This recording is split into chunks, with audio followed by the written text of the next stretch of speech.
Samantala, huling isinagawa ang Asia-Pacific Economic Cooperation Forum sa Pilipinas noong 1997.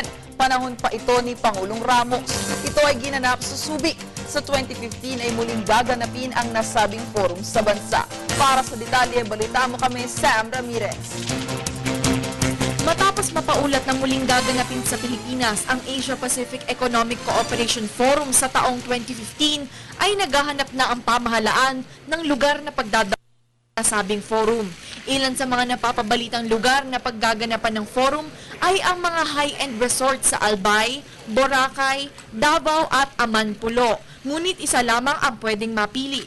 Ayon naman kay Presidential Deputy Spokesperson Abigail Valte na hindi pa sila nakakapagdesisyon, ngunit may mga formal ng bidding na nakahain at kailangan pa nilang magsagawa ng ocular inspection sa mga lugar.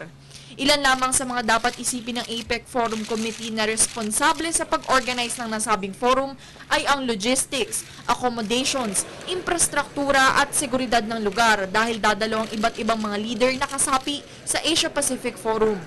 Ayon naman kay Department of Environment and Natural Resources Secretary Ramon Paje na kailangan magdoble kayod sa pagpapaalala sa mga local government units na magsagawa ng massive clean-up bilang paghahanda sa nasabing forum.